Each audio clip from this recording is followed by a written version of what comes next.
are you, my dear students?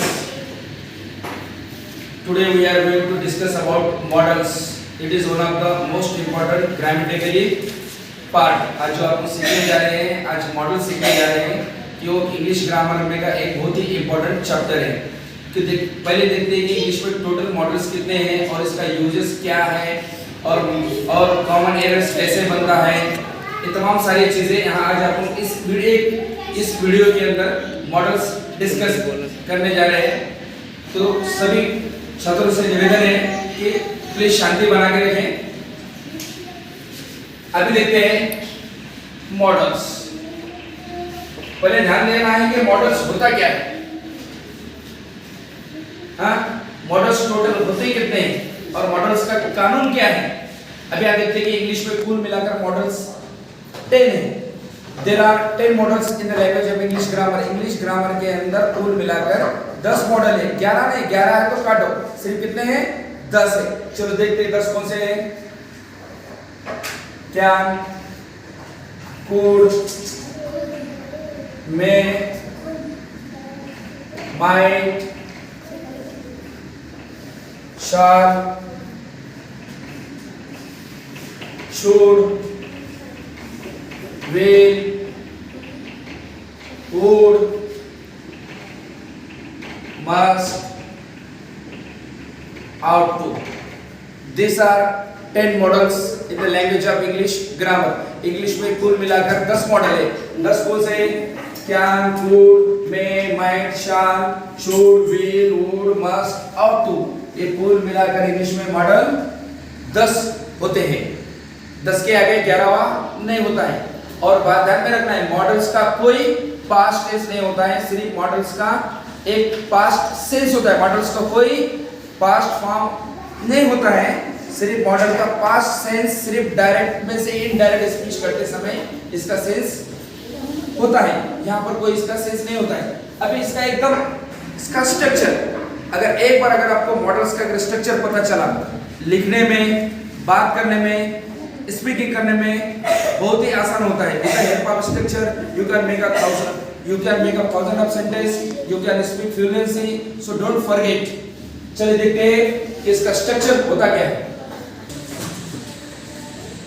Models can, could, may, might, shall, should, will, would, must, ought to, ये 10 है। और model का कोई tense नहीं होता है, सिर्फ टेंस एक ही जगह होता है कि डायरेक्ट से इनडायरेक्ट करते वक्त इसका पास्ट टेंस होता है, सिर्फ पास्ट सेंस होता है, इसका कोई पास्ट टेंस मॉडल का नहीं होता है। अभी मॉडल्स का स्ट्रक्चर देखते हैं।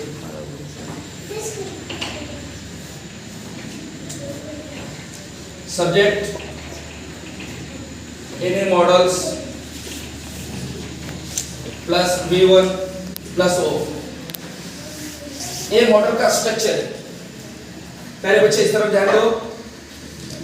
सब्जेक्ट और एनी मॉडल्स मतलब कोई भी ले, चाहे shall, will, would, ought to, must, जितने भी सारे 10 मॉडल्स है उसमें का कोई मॉडल्स लो। पहले यहाँ पर सब्जेक्ट आएगा, सब्जेक्ट के बाद कोई एनी मॉडल्स आएगा और मॉडल्स आने के बाद फौरन यहाँ पर V1 आएगा और V1 आने के बाद लास्ट में ऑब्जेक्ट आएगा।